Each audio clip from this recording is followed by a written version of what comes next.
السلام عليكم ورحمة الله وبركاته. زي ما تعودنا وقبل ما نبدأ حكايتنا مع بعض نصلي على رسول الله صلى الله عليه وسلم. عليه أفضل الصلاة والسلام على رسول الله. صاحبة الحكاية بتقول أنا كنت متجوزة من راجل محترم جدا وطيب. هو حقيقي كان موظف على قده، بس كان بيحاول يسعدني يعني بكل الوسائل، كل الطرق. كان دخله بسيط اي نعم، بس كان اللي جاي بيرضيني منه. يعني بيقبض المرتب، بيشوف ناقصني ايه بيجيبهولي، بيحاول ان هو يسعدني لو حتى باي حاجه. كان بيبقى نفسه يجيب لي حته من السماء. اللي حصل ايه، لقيت اعلان مره كان مكتوب على النت ان في شركه عايزه واحده تكون مترجمه وعندها خبره في اللغه. انا قدمت فعلا في الشركه وقبلوني واشتغلت بمرتب كويس. وصاحب الشركة كان دايما بيزود لي الراتب، وكان دايما بيجيب لي هدايا.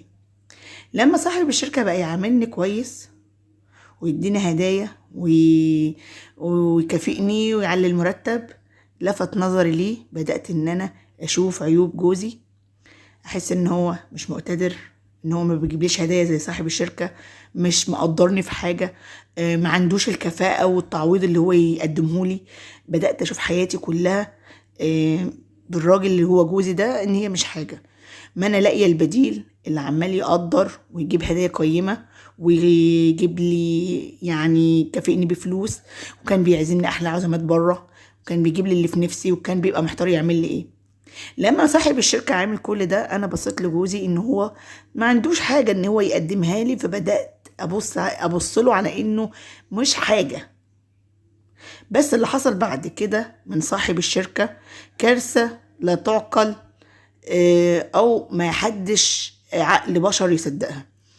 اسمعوا معايا الحكاية للآخر، ما تنسوناش في الاشتراك وتفعيل الجرس ولايكات كتير وتعليق حلو كده من قلوبكم الجميلة. بتقول لما بقى صاحب الشركة يهديني ويديلي كل حاجة ويعلي في راتبي، وبعد ما كنت بادئة معاه ب7,000 جنيه وصله لمبلغ وقدره. كل شوية الاقيه جايب لي هدية، يقول لي الهدية دي عشانك. طبعا انا جميلة جدا، ملفتة قوي، جسمي كويس قوي قوي كمان، بحب اللبس. طبعا هو لما بقى يديلي مرتب كبير ويديلي مكافآت ويديلي فلوس، انا بقيت اشتري لبس على لبس واجيب احلى البرندات والبس واتشيك. الامكانيات معايا بقت مساعداني. اروح البيت الاقي جوزي جاي من الشغل بتاعه، انت وحشاني، مش طايقه منه كلمه، مش شايفاه بعينيا. رغم ان جوزي شاب وسيم جدا جدا في الجمال وفي الكرم، حقيقي هو على قده ومحدود الدخل، بس كان يعني بيحاول ان هو يرضيني بكافة السبل، بس ما كانش يعني على قد استطاعته. صاحب الشركة كبير في السن طبعا، أكبر مني بكام 20 سنة، بس راجل مقتدر، ما شاء الله، يعني عنده إمكانيات كبيرة. فكان معيشني لحظات أنا عمري في حياتي ما عشتها. طبعا أي ست في الدنيا ما بتلقي حاجة زي كده، ومش كل الستات طبعا، بتبقى الشيطان متدخل بقى، يا شايفة إن صاحب الشركة ده بيعمل لها اللي ما يحصلش بقى، واللي ما يتوصفش. بالنسبة لها كان حلم واتحقق. فصاحب الشركة لف دماغها بقى، وبقى يقول لها ايه، انت جميلة قوي، انت بتعجبيني، انا ببقى اشوفك ابقى محتار اعمل لك ايه رأيك في الهدية اللي جبتها لك. بدأ يجيب لها ذهب، بدأ يديها فلوس، بدأ يقول لها انا هجيب لك عربية كده تروحي بقى الشغل وتيجي من الشغل بيها يعني، وتروحي بيها بدل بهدلة المواصلات. الجمال ده كله ما يتبهدلش. طبعا الهانم لما شافت كل الامكانيات والاغراءات دي كلها، خلاص مش لازمها الفقير الكحتان اللي هي عايشه معاه حتى لو كان شاب وسيم. تعمل ايه بقى؟ صاحب الشركه قال لها انت هتفضلي طول عمرك مع الباشا ده، هو جوزك عامل لك ايه؟ انت من حقك تطلبي الطلاق وتعيشي حريتك وتعيشي براحتك وتبقي حرة نفسك. انت حرام تدفني شبابك مع راجل مش عارف قيمتك ومش قادر يديك اي دعم.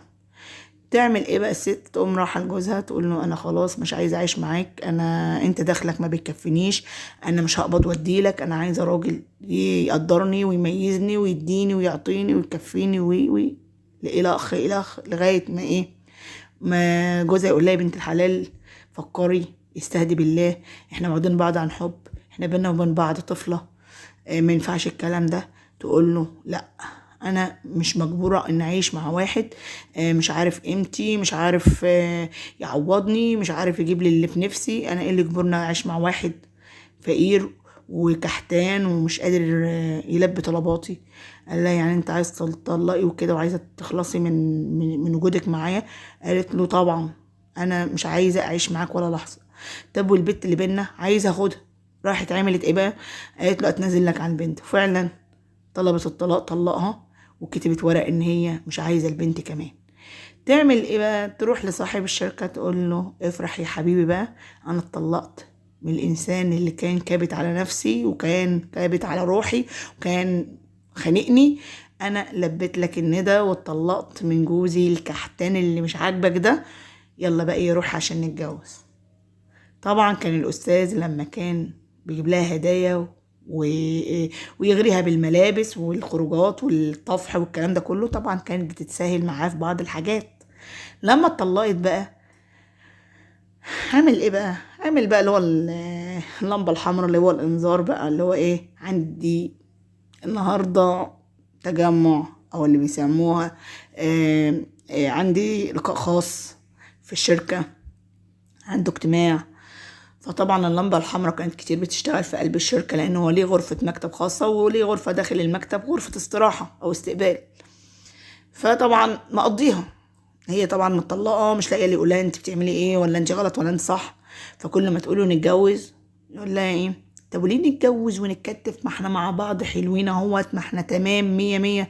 ايه اللي يجبرك ان انت تشيلي هم وجواز؟ ده الجواز بيخنق، احنا كده ما احنا حلوين والدنيا معانا تمام وعايشين حياتنا، ولا تكتيفة ولا جواز ولا ورق ولا الكلام ده كله. ايه اللي ينقصنا؟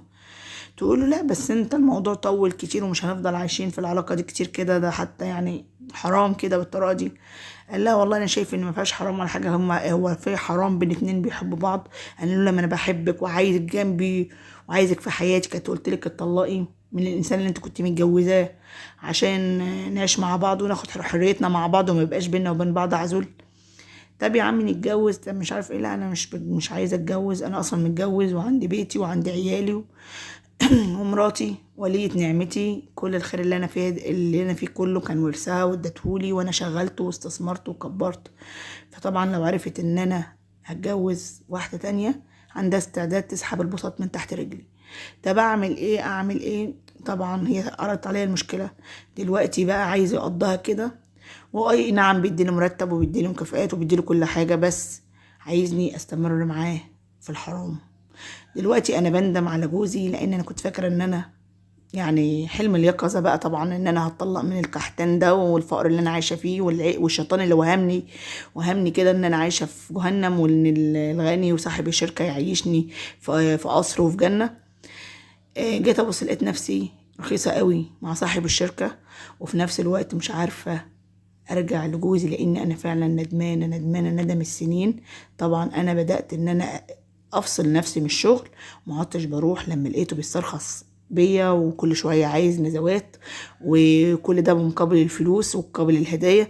ولقيت نفسي خلاص قرفت من الوضع ده، فانا قطعت نفسي عن العمل. وفي نفس الوقت طبعا لما بقعد مع نفسي بالليل وافكر او اختلي مع نفسي افتكر جوزي والحب اللي كان بينا ايام ما كنا مخطوبين وقبل الخطوبه، وازاي انه كان حتى رغم ان كان ظروفه بسيطه كان بيحاول ان هو يسعدني، وكان بيحاول ان هو يرضيني، وكان بيخاف الحرام، وكان ماشي معايا بما يرضي الله على قد امكانياته، وانا اللي اتبطرت ورحت مشيت في السكه الغلط. فبتقولي قوليلي دليني اعمل ايه؟ ارجع لجوزي ازاي؟ طبعا هو ما يعرفش حاجه عن الاخطاء اللي انا عشتها ده كلها، ما يعرفش عن النزوات اللي انا عشت فيها ولا العلاقه اللي كان بيني وبين صاحب الشركه، بس باي وجه ارجع له واقدر ارد حياتي تاني زي الاول واعيش مع جوزي بما يرضي الله، وارجع بنتي لحضني.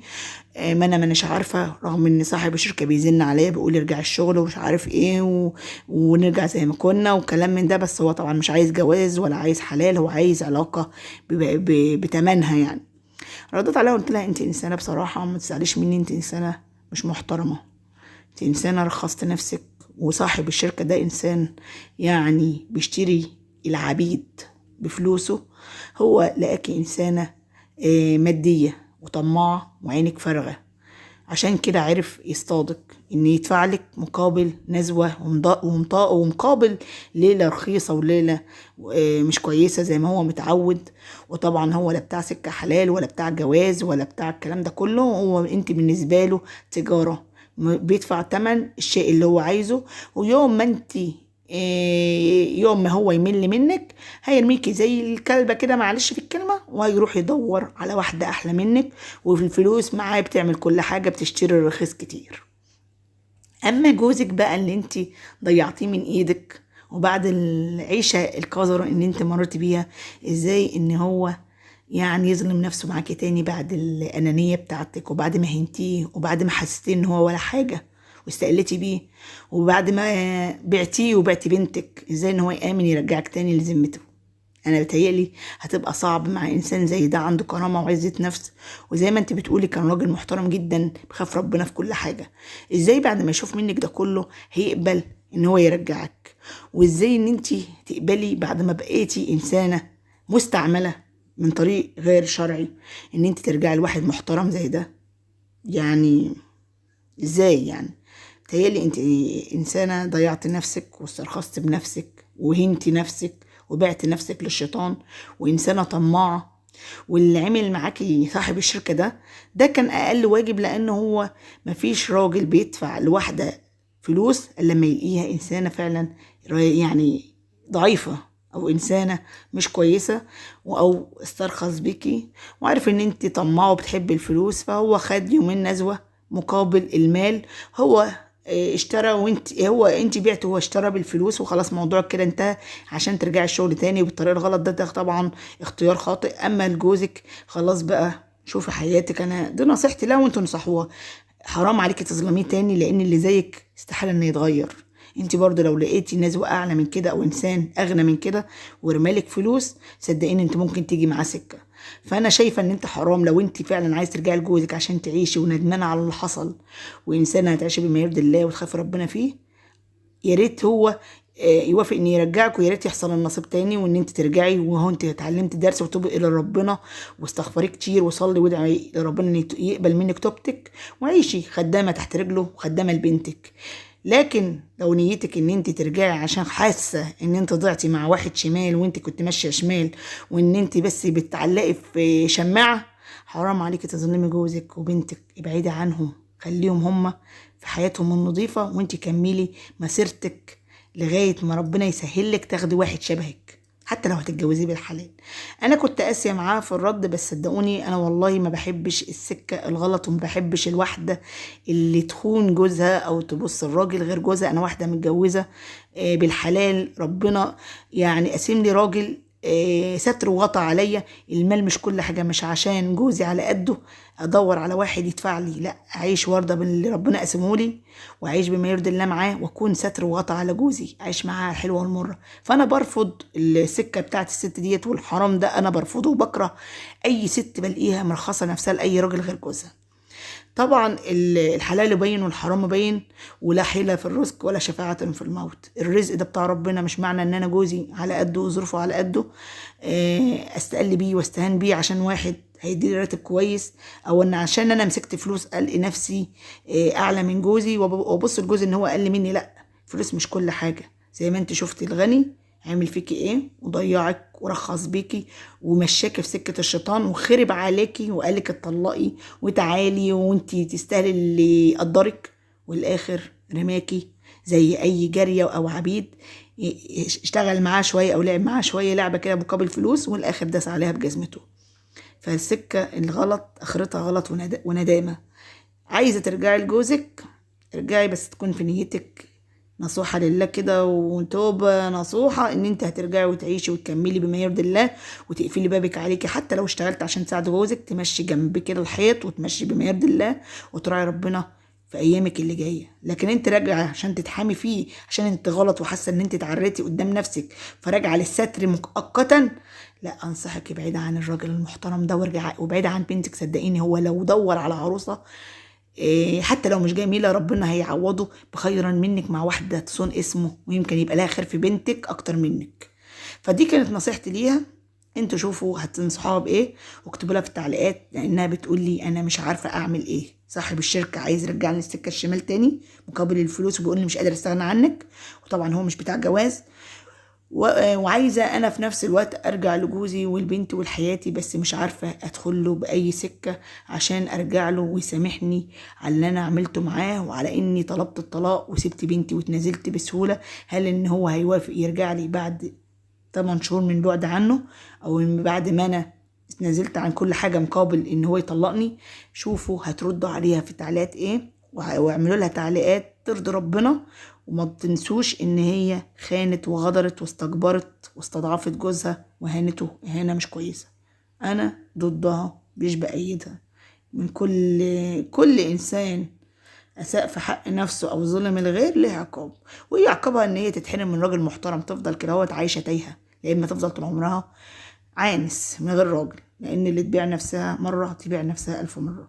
انا ضدها مش بايدها، هي غلطت وتستحق العقاب، وربنا ينجي جوزها لو هي انسانه مش كويسه ونيتها ان هي ترجع بس وترجع للقذاره دي تاني، ربنا ينجيه منها ويجعل بينه وبينها سد، لان الرجاله المحترمه ملهمش ذنب في عيوب ناس تانية يتحملوها. هي غلطت تتحمل خطأها. شوفوا بكتبوا لها في التعليقات هتقولوا لها ايه، ويا رب يكون نصايحكم ليها تكون بفايدة ان شاء الله.